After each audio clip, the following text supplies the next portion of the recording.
Hello students. पिछले lectures में हमने डिस्टेंस, डिस्प्लेसमेंट, वेलोसिटी, स्पीड पढ़ा था। अब आज हम एवरेज स्पीड पढ़ेंगे और एनसीईआरटी के क्वेश्चन सॉल्व करेंगे कि जो एनसीईआरटी में क्वेश्चंस हैं स्पीड और वेलोसिटी और डिस्प्लेसमेंट से रिलेटेड, वो किस तरह से सॉल्व होंगे। तो सबसे पहले हमें एक बार दोबारा उसे रिवाइज कर लेते हैं कि डिस्टेंस क्या पढ़ा था हमने। जो डिस्टेंस था, डिस्टेंस था total path in length, total path length. मैंने बताया था कोई ऑब्जेक्ट जितनी डिस्टेंस कवर करके जाता है, मतलब लेंथ ऑफ पाथ कवर करके जाता है, उसे हम डिस्टेंस बोलते हैं। और डिस्प्लेसमेंट था, displacement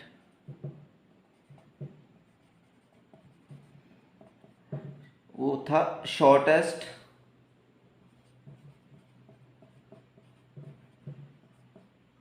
length between initial and final position.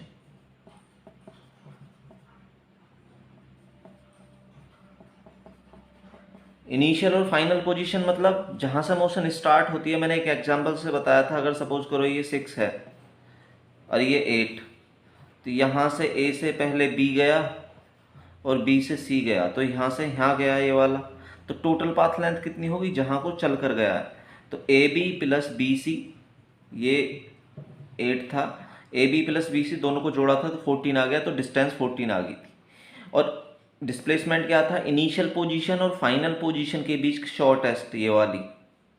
तो यहाँ पर हम देख रहे हैं कि डिस्टेंस जो है, ये वाली डिस्टेंस 14 और ये डिस्प्लेसमेंट हो गया 10। डिस्प्लेसमेंट छोटा होता है, डिस्प्लेसमेंट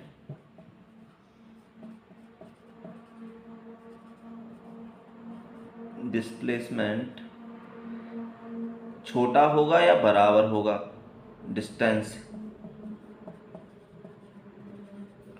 आगे हमने पढ़ा था स्पीड था the rate of change of distance in per unit time, the rate of change in per unit time।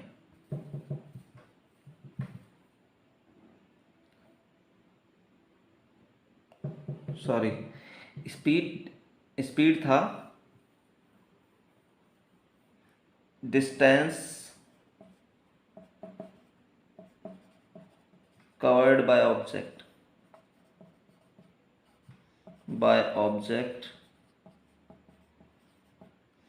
in per unit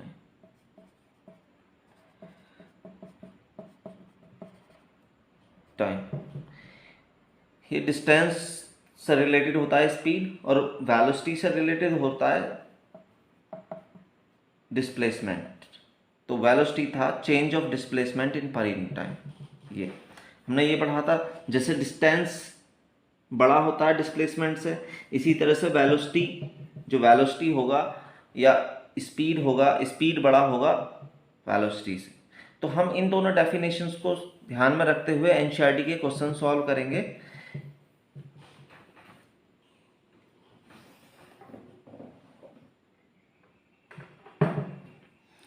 तो यहाँ पर एनसीईआरटी में कुछ क्वेश्चंस हैं जो एग्जांपल्स दिए हुए हैं और पीछे एक्सरसाइज में क्वेश्चंस थे।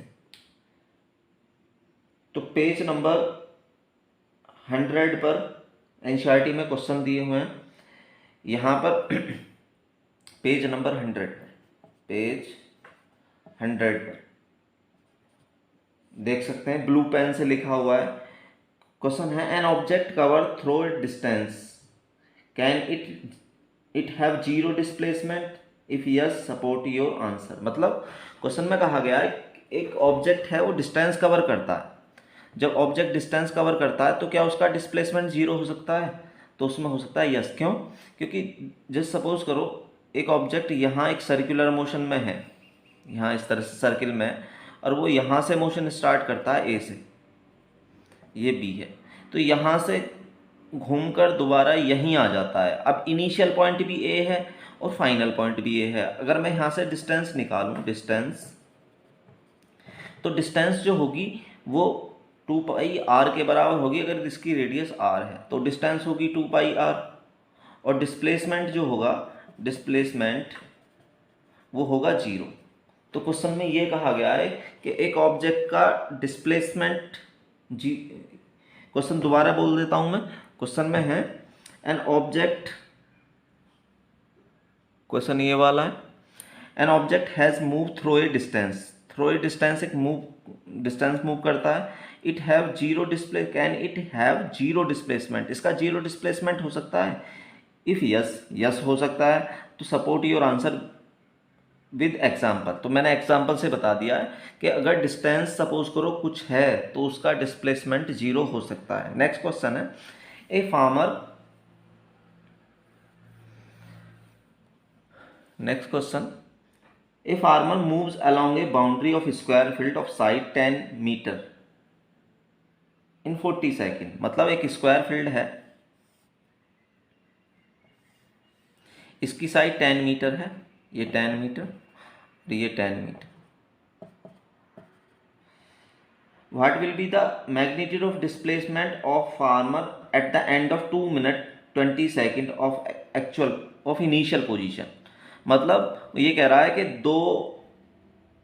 यहाँ पर 2 मिनट और 20 सेकेंड में, तो हम पहले टाइम निकाल लेते हैं। एक पूरा जो चक्कर लगाता है वो 40 सेकेंड में लगाता है, यहाँ पर जो कंप्लीट राउंड लगाता है 40 सेकेंड में। यहाँ पर कहा गया है, और इसकी जो वन साइड है वो 10 है,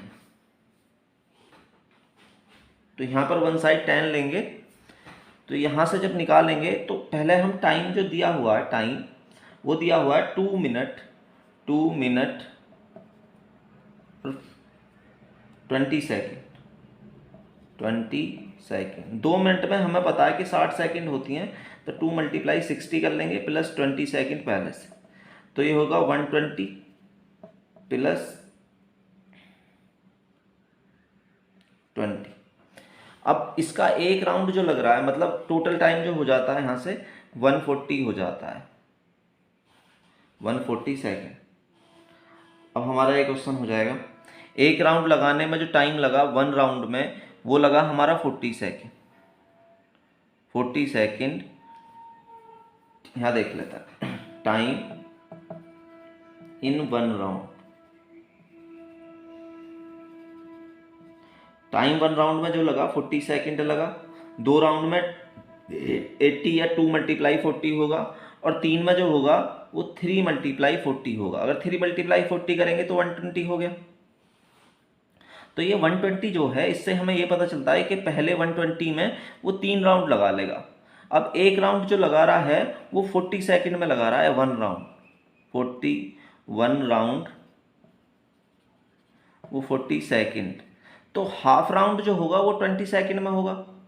तो यहाँ से अगर सपोज करो ए से चलता है ABCD यहाँ पर, तो 3 राउंड कंप्लीट लगाएगा। क्यों? 40 सेकेंड का एक राउंड है, तो यहाँ पर 120 जो होगा, 120 उसमें 3 राउंड लगा लेगा। अभी हमने देखा तो 120 में 3 राउंड लगाए, फिर 20 सेकेंड और बचे, तो वो हाफ राउंड लगा पाएगा अगर यहाँ से स्टार्ट करा। मतलब 1 2 3, अब यहाँ से हाफ राउंड यहाँ, तो यहाँ पहुँच गया। तो इसमें पूछा है डिस्प्लेसमेंट। अब डिस्प्लेसमेंट की डेफिनेशन याद करेंगे, shortest length between initial and final position. जो इनिशियल और फाइनल पोजीशन है उसके बीच की शॉर्टेस्ट लेंथ जो होगी उसी को हम डिस्प्लेसमेंट बोलेंगे। अब शॉर्ट इनिशियल क्या है, यहाँ पर A और ये वाला C, तो ये इस स्क्वायर फील्ड का डायगोनल हो गया, ये वाला D। और डायगोनल के लिए मैंने बताया था पाइथागोरस थ्योरम लगती है, यहाँ से tan का स्क्वायर प्लस tan का स्क्वायर, तो ये हो जाएगा 200। जब इसका स्क्वायर रूट निकालेंगे tan√2 आ जाएगा। तो यहाँ से इस पाइथागोरस थ्योरम लग कर आ जाती है। दूसरा, अगर पाइथागोरस थ्योरम के और ज़्यादा जानना है तो मैंने पाइथागोरस थ्योरम से रिलेटेड स्पेशल वीडियो बनाई हुई है, वहाँ से देख सकते हैं कि डायरेक्ट कैसे फाइंड कर सकते हैं। तो इसका आंसर आ जाता है tan√2। नेक्स्ट क्वेश्चन है, नेक्स्ट क्वेश्चन दिया हुआ है यहाँ पर, which of the following is true about displacement. Displacement के बारे में ट्रू क्या है। यहाँ पर पहला, it can not be zero, ये फॉल्स है। अभी हमने देखा कि हमारा जीरो डिस्प्लेसमेंट था। कब होता है डिस्प्लेसमेंट, अगर कोई ऑब्जेक्ट जहाँ से चले और घूमकर दोबारा वहीं आ जाए, तो डिस्प्लेसमेंट जो होगा वो जीरो होता है। Its magnitude greater than distance, its magnitude greater than distance travelled by object, मतलब जो डिस्प्लेसमेंट होगा वो बड़ा होगा, बड़ा नहीं छोटा होता है। अभी मैंने बताया था कि डिस्प्लेसमेंट छोटा होता है। क्यों होता है, एक बार दोबारा बता रहा हूँ। जैसे सपोज हमें यहाँ से यहाँ जाना है, तो यहाँ से एक रास्ता तो ये वाला है, दूसरा ये वाला है, ये कोई भी रास्ता हो सकता है ऐसे। तो टोटल पाथ लेंथ जो होगी ये, अगर इससे आता है वो ये वाली होगी, और डिस्प्लेसमेंट होगा ये इनिशियल और फाइनल के बीच। तो यहाँ देखते हैं डिस्टेंस बड़ी होती है। केवल डिस्टेंस डिस्प्लेसमेंट के बराबर जब होती है, जिधर अगर स्ट्रेट पाथ में चलता है, सीधा चलता है, तो उसकी डिस्टेंस जो होगी वो डिस्प्लेसमेंट के बराबर होगी। नेक्स्ट नंबर, अब हमारे ये क्वेश्चन कंप्लीट हो जाते हैं। तो यहाँ पे पूछा था which of the following is true, तो यहाँ पर कोई सा भी ट्रू नहीं होगा, ए और बी दोनों फॉल्स होंगे। आगे इसके बाद uniform motion and non uniform motion. Uniform motion के बारे में मैंने बता दिया था कि वो मोशन जिसमें वेलोसिटी कांस्टेंट होती है। अगर वेलोसिटी कांस्टेंट है, कांस्टेंट, तो वो यूनिफॉर्म मोशन होगी। यूनिफॉर्म मतलब वेलोसिटी से मतलब है कि अगर ना तो उसकी डायरेक्शन चेंज हो ना उसकी वैल्यू चेंज हो, मतलब एक ही स्ट्रेट लाइन में एक ही रास्ते पे मूव करे, डायरेक्शन चेंज नहीं होनी चाहिए, तो उसे यूनिफॉर्म मोशन कहते हैं। एक टर्म वो आता है एवरेज स्पीड, एवरेज स्पीड।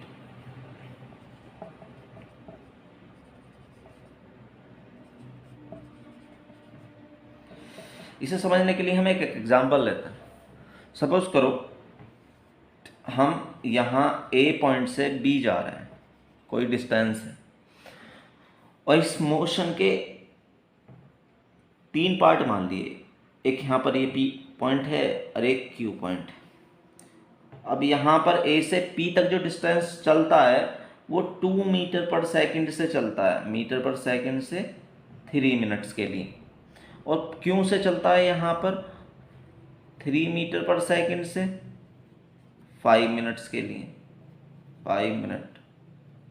और यहाँ पर ये अगला मान लिया कि ये 4 मीटर पर सेकंड से चलता है 2 मिनट के लिए। मतलब अलग अलग है, बस इतना इसलिए लिए ये अलग अलग वैल्यूज़। तो यहाँ पर देखते हैं, यहाँ से ये सेकंड ले लेते हैं, सेकंड, क्योंकि हम एम के सिस्टम में कैलकुलेशन करते हैं सेकंड। तो ये यहाँ से यहाँ तक 2 मीटर पर सेकंड से, ये 3 मीटर पर सेकंड से, ये 4 मीटर पर सेकंड से। तो यहाँ से यहाँ तक जाने का जो टोटल टाइम लगा, टोटल टाइम वो होगा 5, 3, 8 और 2, 10 सेकंड आ गया टोटल टाइम यहाँ से यहाँ तक जाने का लगेगा। लेकिन एक चीज़ अगर हम देखें कि यहाँ पर जो है ये स्पीड अलग अलग हैं, यहाँ 2 है, यहाँ 3 है, यहाँ 4 है। अगर मैं यहाँ से डिस्टेंस निकालूँ, यहाँ पर S1, तो डिस्टेंस होता है, हमने पिछले लेक्चर में पढ़ा था, स्पीड इंटू टाइम, 3 2 जा 6। दूसरी जो होगी, दूसरी डिस्टेंस वो होगी 3 5 जा 50, 6 + 50, ये होगी 4 2 जा 8। अब इन सबको अगर हम ऐड करते हैं तो 8 6 14, तो ये 29 आ गया, 29 मीटर आ गया। मतलब 29 मीटर टोटल डिस्टेंस है। यहाँ लिख लेते हैं टोटल डिस्टेंस 29। तो अब दोबारा एवरेज स्पीड को ध्यान से समझते हैं। तो जैसे ये वाली यहाँ से ए से बी गया, इसे कुछ टाइम लगा और स्पीड अलग अलग थी।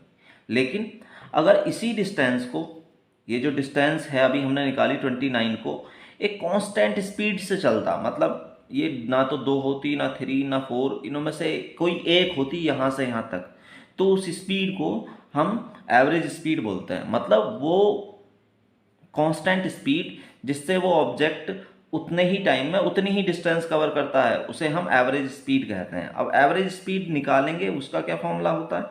एवरेज स्पीड जो होती है वो होती है यहाँ से टोटल डिस्टेंस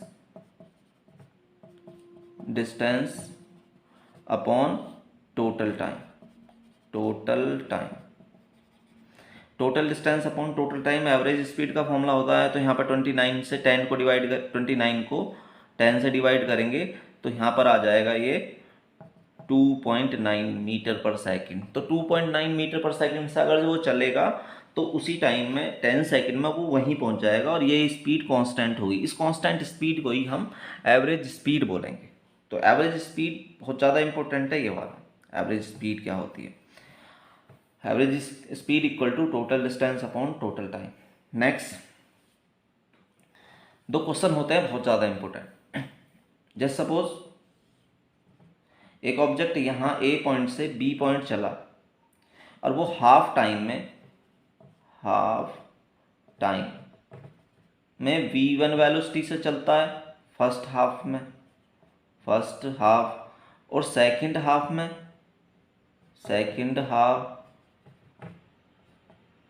v2 वेलोसिटी से चलता है। याद रखना आधा टाइम है, मतलब आधे टाइम में v1 से, आधे टाइम में v2 से। अब कैसे करेंगे? सपोज जो ये डिस्टेंस है यहाँ पर, अभी मैंने बताया कि एवरेज स्पीड जो होती है, एवरेज स्पीड पूछेगा, v average equal to total distance upon total time. आधे टाइम में जो चला वो v1 वेलोसिटी से, तुमने आधा टाइम जो मान लिया वो t मान लिया और बाकी बचा हुआ आधा टाइम वो t। तो टोटल टाइम 2t हो गया। यहाँ पर टोटल टाइम जो हुआ 2t हो गया। अब यहाँ से ये वाली पहली डिस्टेंस अगर निकालने लगे, यहाँ से हम पहली distance s1, distance equal to होता है वेलोसिटी इंटू टाइम t। इसी तरह से डिस्टेंस दूसरी वाली वो वेलोसिटी इंटू टाइम। अब average velocity v average equal to वो हो जाएगा टोटल डिस्टेंस वो s1 plus s2 upon total time. सबके लिए एवरेज वेलोसिटी या स्पीड के लिए यही फॉर्मूला लगाएंगे, t1 प्लस t2। s1 दे रखा है यहाँ पर v1t plus v2t upon t plus t। तो यहाँ से v1, इसमें से ऊपर से ये t है, ऊपर से t कॉमन आ जाएगा तो v1 प्लस v2 हो जाएगा। तो यहाँ पर t आ जाएगा upon t plus t 2t। अब इस t से ये t कटेगा तो v1 प्लस v2 अपॉन 2 आ जाएगा। तो हमें याद क्या रखना है? बहुत ज़्यादा इंपॉर्टेंट क्वेश्चन है, कंपटीशन में भी आ जाता है और एनसीईआरटी में क्वेश्चन मिल जाएंगे इसके, कि अगर कोई ऑब्जेक्ट आधे टाइम में v1 वेलोसिटी से चलता है, हाफ टाइम में चलता है v1 वेलोसिटी से, यहाँ से यहाँ तक v1 वेलोसिटी से, और सेकंड हाफ मतलब जितना पहला टाइम ले रहा है उतना ही बाद में v2 से चल रहा है, तो स्पीड पूछेगा कि एवरेज स्पीड बताओ। तो उसके लिए क्या करेंगे? दोनों स्पीडों को जोड़ देंगे और 2 से डिवाइड कर देंगे तो एवरेज स्पीड आ जाएगी। तो यहाँ पर